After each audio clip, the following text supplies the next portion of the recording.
Hi. So, feeling a little bit better than yesterday, but it is warm, and I'm a New Englander. I don't like it this hot. It's like in the high 80s. Anyway, not that that matters. So, yesterday, I was working on letting go. Every time I'd tense up, thinking about, whatever I was thinking about, I find that my tension, I'm just going to show you, it's like right there. Okay, all right. Okay. Anyway, my tension is always like kind of right around where, just below my diaphragm, let's say. And that's where I have to constantly work on letting go. Breathing deeply, relaxing my shoulders, letting go. And then like yesterday, it was just this burning again, like just, ooh, this feeling of like intense heat. And I was listening to Michael Singer, and he was saying that happens when you start this process, like these sort of emotional purifications almost. You're just letting all this stuff go. And one of the things that he was talking about yesterday, not that he was talking about it yesterday, I was listening to him talk about it yesterday, was the idea of like being okay with, okay, so you've got preferences, right? And that's sort of where suffering comes from, right? If you like something, if you don't like something, you have to be okay with everything, basically. And it's not that you don't feel anything. You feel things. You just have to be okay that you're feeling those things. For instance, yesterday in the morning, I was having a really tough day. It's really warm. That's why I'm sure there's like sweat beating off my forehead right now. I was having a really tough day in the morning, and I was crying, and it was hard. And then I was listening to Michael Singer, and it was saying how like you have to be like, of course you're gonna feel emotions for things that happen in life that you like or you don't like or whatever. But that this is basically part of life. Like, so my pain that I'm feeling over my breakup is like our heart, right? Our emotions are an instrument that can play all these different notes. And that's part of the beauty of life, is that it's so warm. It's so warm. Part of the beauty of life, it adds to the richness of life, right? It's part of our experience. Going through this life, you're going to feel all these emotions. And you can either choose not to like them and try and cut them off, or you can choose, which doesn't work, right? It doesn't ever end in happiness. Or you can choose to accept that you're having those emotions and embrace them, so that you're like, wow, this is, I'm sad, or I'm angry, or I'm this, or I'm that, but isn't that amazing? Isn't that amazing that my heart can do this? This is part of life. Like when we're watching a movie,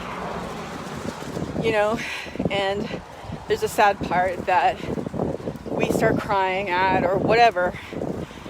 The movies, and maybe this is one of the reasons I enjoy them so much, or we all enjoy them, is that they take us through this range of emotions, right? And that is probably why I like acting so much. It takes us through these range of emotions and the human ability, in the human ability to feel. Oh my God, it's so hot.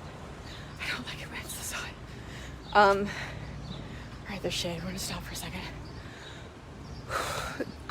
So, you can choose either to be upset and fight against the emotion, fight against what the feeling is, and that doesn't work, right? That just ends in more upset and ends in struggle and you trying to change things that can't be changed, which ends in even more upset. Or you can accept whatever has happened. In my case, the breakup, which I'm still working on accepting, but I will. That was another thing that I was thinking this morning. I was journaling this morning, and I was talking about going through the grieving process, and also one of the things that is helpful for me is the Buddhist Noble Truths. Right? The first one is suffering. And the first turning of the wheel, there's 3 turnings of the wheel in each of the 4 Noble Truths. The first turning of the first wheel of the first Noble Truth.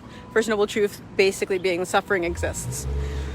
Right? So first is recognition, acknowledging, identification. So you're identifying what you're feeling. So I was writing down what I'm feeling, like grief, obviously that's what, but sorrow, anger, denial, all these emotions that play into it, right? That are the symphony, the orchestra of my emotions at the time being. So I was thinking about denial, and I looked it up real quickly on the internet because I was like, I know there's 5 stages of grief, DABDA, right? So denial, anger, bargaining, and I was like, what else? And then acceptance. What was the other one? Depression is the other one. But I was looking up denial because that's been with me, and it's saying like, as a mechanism, it is slowing the process down of grieving so that you're not overwhelmed, so that everything doesn't come in and overwhelm you. So it's actually helping you. It's not like staying in denial, oh, you're in denial, and that's a negative thing. I'm learning like, oh, wait a second, denial's my friend, right? No, I don't want to stay in there, but denial is helping me deal with these emotions one at a time rather than all at once, which is what I was doing before when I was being much less healthy, dealing with them all at once and just flipping out and not being able to handle it. So I have made friends with denial. I'm not sticking to it, but I see how denial is sort of like working with me to get me through this process, right? Like it allows me to feel this over here, and then like, shut it down for a little bit, and then feel this here, and then shut it down a little bit. I've been noticing that whenever like I have this feeling of acceptance of the breakup, all these thoughts bubble up like, oh, well, maybe, in the future, blah, blah, blah. And they always come, you know what I mean? And I've accepted this as something that's going to happen. But I sort of see them as a nuisance. Like, okay, it's stopping me from getting to the end point, right? The point of this whole process is to accept. And I'm sort of learning that it's actually more about the process, and that the acceptance will come when it comes. I can't force it. And the denial is like a coworker. It's a buddy who's feeding me the emotions as I can take them. It's actually my help. It's my friend getting me through this. So, I'm not gonna, like I said, you don't stay there. You don't only live with denial. Denial's like, you can't become codependent with denial, but denial will help you get through the hard times because it slows it down and makes it easier to cope with one thing at a time. So I'm feeling better about that. Anyway, I kind of went off on a tangent there, but I hope that's helpful to anybody else who might be going through a grieving process. Just accept these things as they come, because they are part of the process, and they're part of being human, and they're part of your experience in life. So I am doing my best to accept these different things, to accept these emotions, to accept reality, which has always been a tough one for me.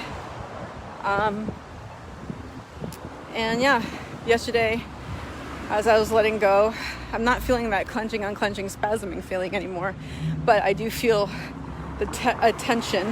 And when Michael Singer says, when you feel that tension, just relax your shoulders, breathe, relax your body, lean away from it. So that's what I'm doing. That's my thought for the day. And I just wanted to tell you, as I am going through this process, I am grateful for denial now. And I'm grateful again for all the stuff that this relationship did for me and is doing for me in its ending, which is catapulting my emotional and spiritual growth. And that just adds to the beauty of the relationship. So I am grateful for that. I'm grateful that it ended the way it did, if it had to end. And I just want to express to you that you can too choose to be grateful in any situation. So I'm going to leave you with this thought. You can always choose to have a grateful day.